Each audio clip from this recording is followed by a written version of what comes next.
Акція зі збору коштів для українських військовополонених моряків стартувала у Європі. Ініціював її політемігрант з Росії, який нині мешкає у Чехії, Антон Літвін. До нього долучилися українські та російські правозахисники. Спільними зусиллями вони відкрили банківський рахунок, куди можна перерахувати кошти з будь-якої точки Європи. Докладніше про акцію з Праги розповість Софія Абляєва.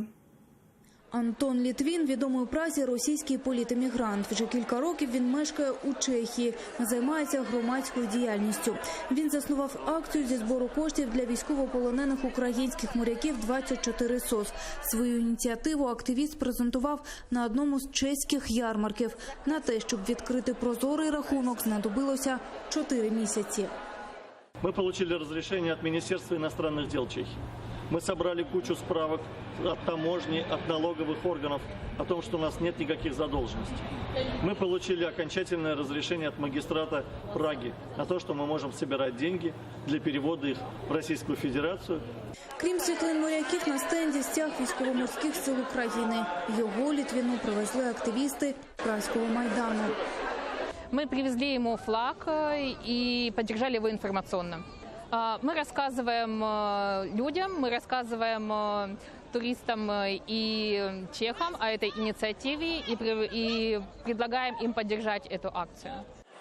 Ініціативу «24 СОС» підтримали українські та російські правозахисники, яким небайдужа доля українських військовополонених, яких торік Росія захопила у полон у Керченській протоці. Все 24 человека находятся уже с ноября прошлого года в российской тюрьме. Этим людям не хватает самого необходимого, и эта акция направлена на то, чтобы собрать деньги на помощь этим морякам, которых все гражданское общество России считает, признает военнопленными.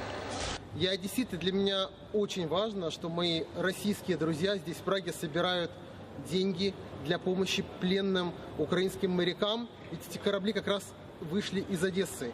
Это очень-очень здорово, и меня это трогает до глубины души. Я сам помогу и призываю вас помочь пленным украинским морякам. Акція щойно стартувала, і нині на рахунку 200 євро. Долучитися до неї можна буде впродовж нинішнього року. Наприкінці 2019-го зібрані кошти перерахують російській організації «Русь Сидящая». Її члени купуватимуть продукти та одяг військовополоненим. Обычная посылка весит около 20 килограмм. Она стоит примерно 40 евро, если перевести на наши деньги. В нее входит чай, кофе, то, что называется рыльно-мыльное средство гигиены.